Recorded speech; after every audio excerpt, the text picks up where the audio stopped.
Hi there, my name is Kevin Chapp, host of the upcoming PBS series Wild Foods. Since the dawn of time, humans have relied on nature for everything from food and comfort to health and inspiration.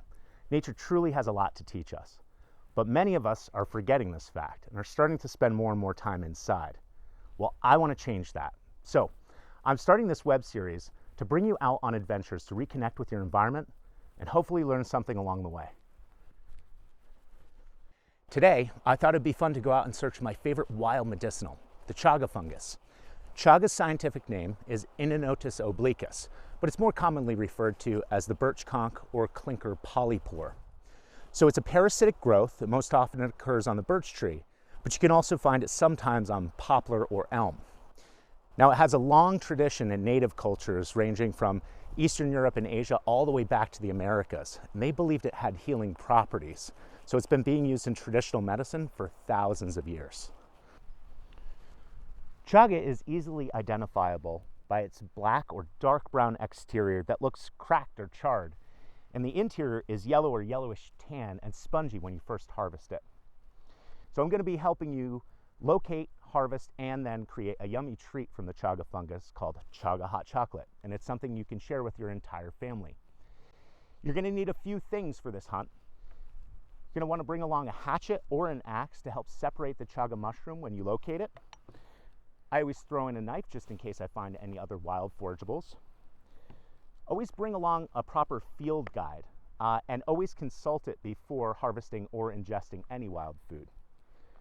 Always pack some water, a little bit of food, and I throw in some gloves. And finally, bring along a light source just in case you wind up staying a little later than you had anticipated. So now go ahead and pack your bags and let's get out there. Here in the Stony Brook Valley in central Vermont, we're in the heart of chaga country. Ranging as far south as the Carolinas and all the way through the Arctic Circle, chaga's natural habitat is colder climates where temperatures in winter often range well below freezing. Vermont's loamy and fertile soil provides a perfect habitat for chaga's favorite host trees, the paper or yellow birch. Growing up in this area provided me great opportunities to connect with the land, and many of my days were spent wandering through the large tracts of undisturbed forest and glens. We're heading out to a remote section of this area called the Chaga. The Appalachian Trail bisects this area, which is known to many thru hikers simply as solitude. Well, on the search for chaga, we've actually come across a really interesting find. This is hemlock shelf or lacquer polypore. It's also often referred to as Vermont or northeastern reishi. Though it is in the Ganoderma family, it is not technically reishi mushroom.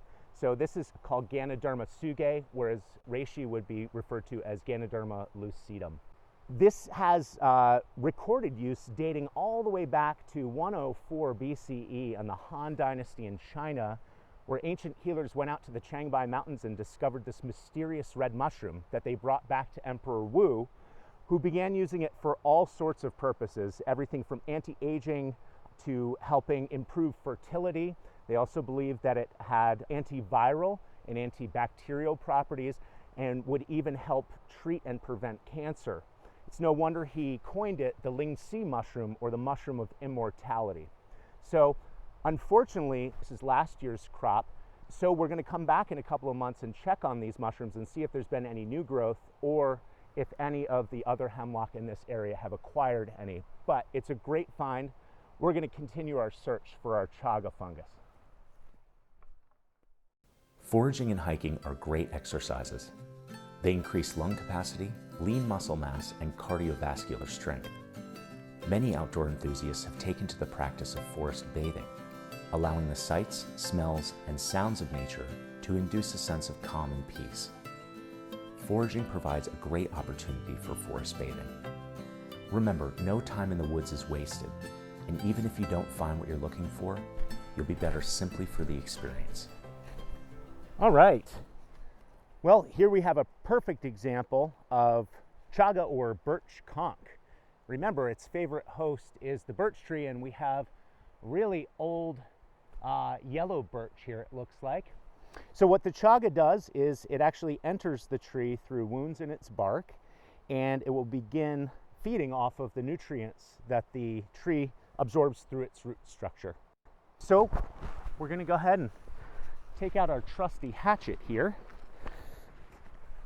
Now, when you're harvesting chaga, you want to make sure that you don't damage the tree, but in this case, it doesn't really seem to matter since this tree only has about another year or two to live.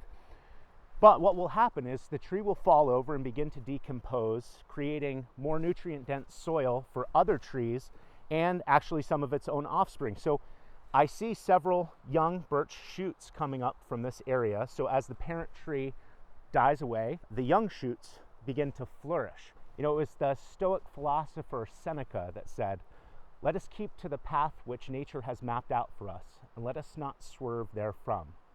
As long as we keep to nature, all is easy and unobstructed."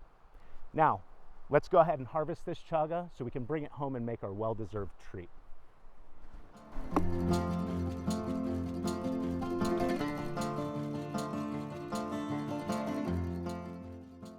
Now that we've been successful finding and harvesting some chaga, it's time for the fun part of the experiment, which is making the hot chocolate. You're going to need a couple of things for your cook. First is a mallet to break up the chaga into smaller, more usable chunks. You also need a strainer or a sieve. This is to fish out the larger chunks of chaga. You also need something to bring water to a boil. Now, a pot is just fine. I'm using a tea kettle here today. And finally, a secondary vessel that we can use to transfer the steeped chaga tea into once we're done. For those of you who have instant mix at home, this is a really easy way to make hot chocolate. Or for the more adventurous, we can use cocoa powder. I'm going to show you how to create chaga hot chocolate from scratch. So we have the chaga here that we just harvested, but I'm going to be using some already dried chaga that I harvested last year because it's a lot easier to work with. Now don't worry, if you don't have any dried chaga, you can go ahead and use the fresh chaga. It doesn't really make a difference. Again, just a lot easier to use dried. So what we'll do is we'll take this piece of chaga and we'll place it underneath a cloth. That's just to make sure that it doesn't go everywhere when we break it apart. But go ahead and give it a couple of smacks.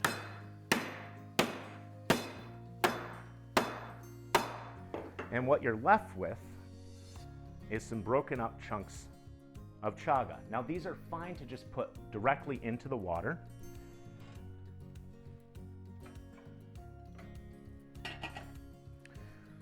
So a couple of fun facts about chaga while we're waiting for our tea to boil. Chaga has a really high concentration of melanin. Now melanin is the stuff in your skin that gives it its complexion and blocks UV light. No wonder they've been using it in beauty care products for hundreds of years. Another fun fact is that chaga has super high concentrations of antioxidants.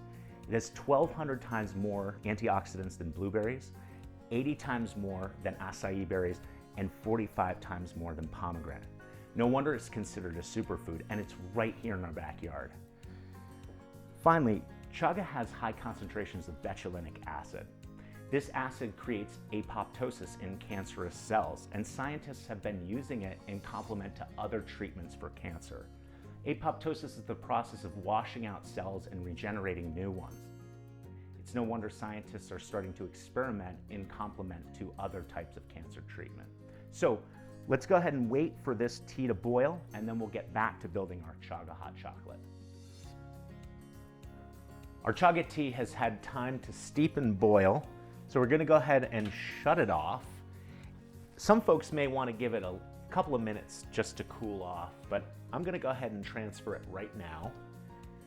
We're going to use our strainer and actually pour the water, and we can see that a lot of the chunks are getting caught up in the strainer until we have our chaga tea. Now this is wonderful just by itself. You can add a little bit of maple syrup to this to sweeten it up, and you've got a great afternoon beverage. But we're going to go ahead and make our hot chocolate now. So grab a couple of cups. First we'll take out one of our instant mixes, and this is a really easy way to do it. We'll simply add to the cup. Okay. And now we'll pour in our tea, and that will easily make a nice full cup of hot chocolate. Go ahead and give it a little bit of a stir. You can always add 2 packets if you prefer it a little bit thicker. Now this is very hot. And that is brilliant, just like that. For you more adventuresome folk, we're gonna go ahead and make Chaga hot chocolate from scratch here. And you can use the water that's already here.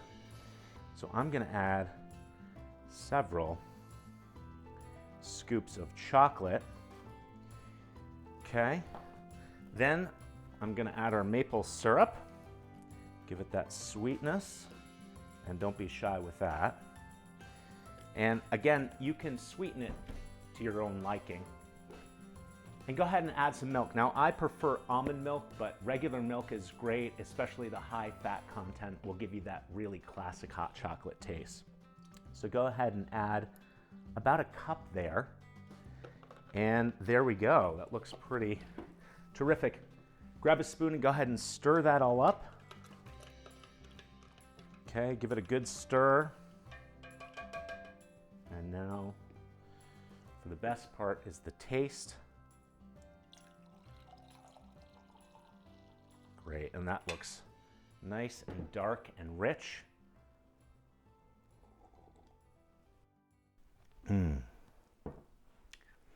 Well, thanks so much for joining me on this adventure. It's been a blast. Look for more content coming out really soon from Polar Productions, and remember to like down below. Keep in mind that the best things are just outside your front door, so go and find them.